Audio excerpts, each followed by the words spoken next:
Well, hello everyone. This is Wilson Cole, and I am president of Adams, Ovens and Ross.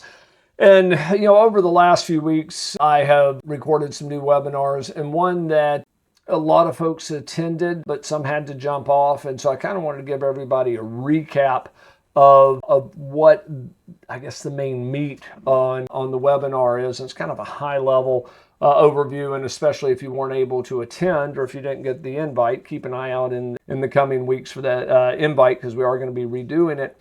But it's how to use personal guarantees in UCC-1s, and both of them are very different.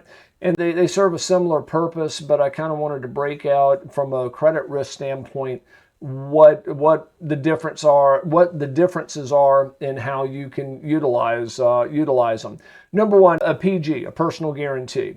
I recommend, especially, and I'm speaking specifically to our staffing clients or contracting clients that are extending out payroll.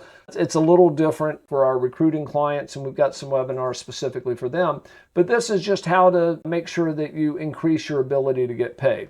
So let's break down. In the webinar, we went into kind of deep context, but a personal guarantee is just what it sounds like. Is if I go to Wells Fargo, and now in later years they don't require it, but for the first 20 years of our existence with Adams, Ovens and Ross, if I went and got a line of credit from the bank, they'd say, hey, Wilson, your company looks great, all of that. So yeah, we'll give you XYZ in credit, and we're going to need a personal guarantee.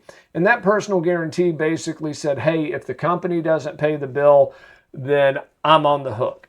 And so you need to do the same thing. And when you have your credit application filled out, there's some safeguards, and we're actually doing a webinar later into the quarter on where we're breaking out, the safeguards that you want to have in there. And one of them is having a personal guarantee.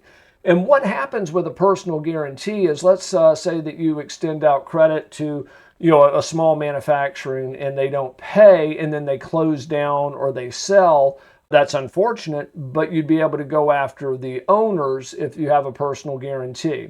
What happens a lot of times is clients will call me and they'll say, hey, Wilson, I got this client, they owe me $10,000, $100,000, whatever the case may be. But, they've changed their name, which when they changed their name, they didn't change their name. They opened up a new corporation is what they did. Or they shut down, but I know where the owners are.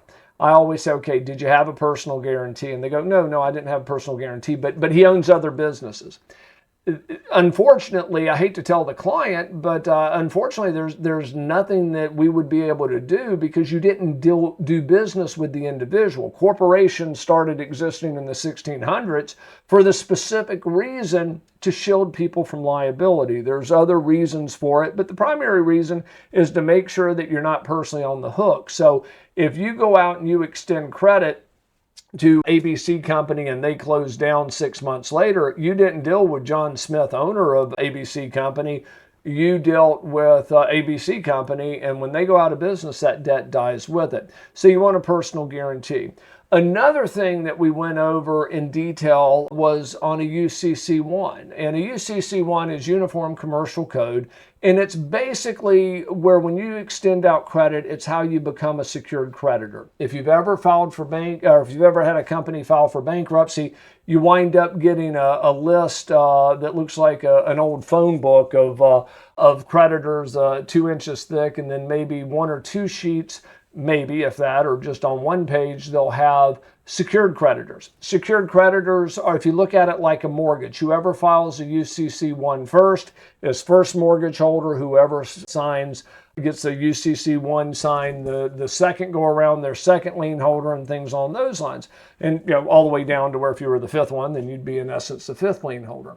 And so first one in, first one out. What it does is it registers the debt almost like a mortgage. So if they go to sell the company, they'd actually have to pay you off before they sell it. If they file bankruptcy, at least you're on the short list of creditors. Now, it doesn't guarantee you that you would get paid, but it moves you up to the front of the line. If a company has, $2 million in assets and they file bankruptcy and they owe $500,000 to creditors, you're going to probably get paid. If they have $2 million in assets and they owe $200 million to creditors, you're probably not going to get paid.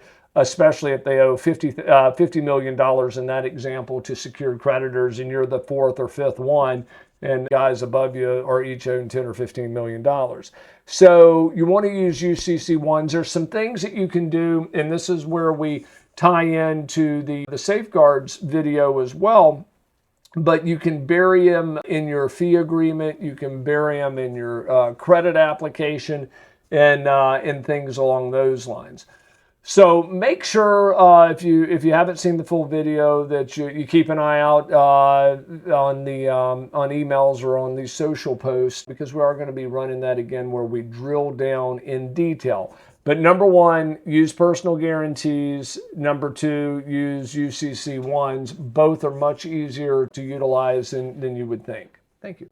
Hey guys, it's Wilson again, and this video was brought to you by Adams, Evans, and Ross. And if you like the video, please make sure that you click on the subscribe button and also like the video. If you have any questions or comments, please leave those below as well. If you'd like to learn more about our company, please visit our website at staffingdebt.com. And also remember, if there's no collection, there's absolutely no cost at all.